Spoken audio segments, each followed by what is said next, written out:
So we all remember Die Hard, correct? The extremely popular action movie. And the main debate is whether it's a Christmas movie or an action movie. We're not talking about that today. We're talking about mainly the last two. Why basically Die Hard, with the way action movies were progressing through time, Die Hard just wouldn't have worked and had the same charm as it did back in the originals if it was made in the early 2000s, which it was, unfortunately. Alright, so the original Die Hard, okay? It's an extremely charming action film. It was original. There were so many good things to it. It's just indescribably amazing, man. Like, this movie is just pretty much, it's just pitch perfect, man. I'm not joking. This movie's amazing. It was executed so well. Everything about it was good. And then we had another two movies after this, which were not as good as the original, but I do have to say they were pretty good. But then, after we get our third Die Hard movie, they skip a few years. Then we go to like 2007, and it's like, oh, crap. Alright, so let's have some background here, okay? The early, mid, maybe a little bit late 2000s, right? Like 2007. Action movies were going through a change. The way that they were shot was changing. There was just CGI.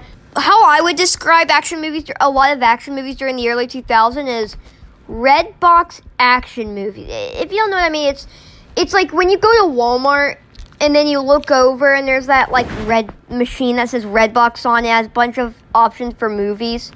And like a lot of those movies are just like absolute crap that was released in like 2003 to like 2009 that like just like did horribly at the box office and now it just ends up here. You know, makes a few bucks every time somebody rents out that film. This is what Live Free or Die Hard feels like. And a Die Hard movie should not feel like this. Now, I will admit, this movie has some good action sequences. Like, there's an amazing action sequence that takes place in an elevator that I love. It feels like good old Die Hard. There's, a really good action scene in an elevator. There's a good bits here and there. Really, all things considered, though, it's crap. It lost the feeling of the original. But then, they just had to make another one 6 years after they made that one, called A Good Day to Die Hard, or Die Hard 5, or Die Hard 5, A Good Day to Die Hard, whatever you would like to call it. Let's just say, if you didn't like the fourth one, you're not going to like this one. Because the fourth one had a little bit of charm, you know, it wasn't terrible. This one just loses all of its charm of Die Hard. This movie is unrecognizable. The only way this shares any resemblance to the other Die Hard movies is in name and in the main character. And only in one of the main characters. Well, really not even the main character because, to be honest, McClane is kind of pushed over to the side so his son can, like, call him old and call him a crappy father and stuff. So, you know, just the good old stuff, right? There's just a bunch of CGI. Everything is shot with, like, this blue, this, like, weird kind of blue thing that action directors thought was, like, oh, super cool. Like, this way that they shot it, that just makes everything look extremely basic and uninteresting. There's all of these scenes, and they don't feel like a Die Hard action sequence. They just feel like action movie scene, which is just like, it just sucks.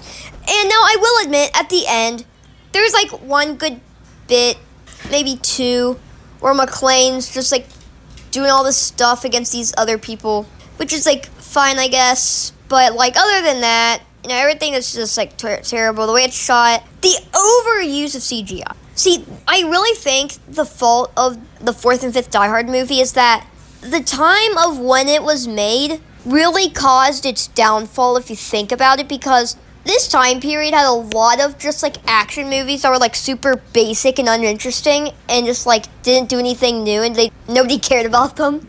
That's why they end up in those like rental red box machines. You have this time period where it's just a basic uninteresting action movies that are just crap. And then you try placing this Die Hard into the mix, and then it just doesn't work, and Die Hard is just like watered down, changed a lot. The only thing it shares with the original is like name and that Bruce Willis is in it. It's basically it. Really not that good. I just feel like it shouldn't have been made then. They should have left the franchise after Die Hard 3. Maybe 1 would work now, but they can't do anything with Bruce Willis anymore since he's like not doing that well. It's not doing that well. He can't really do anything anymore. I mean, this is just a really sad end to the Die Hard franchise, and I don't even consider 4 and 5 to be a part of Die Hard.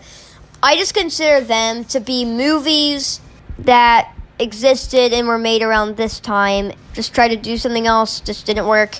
Guys, if y'all enjoyed this video or any of my other content, please consider subscribing. I'll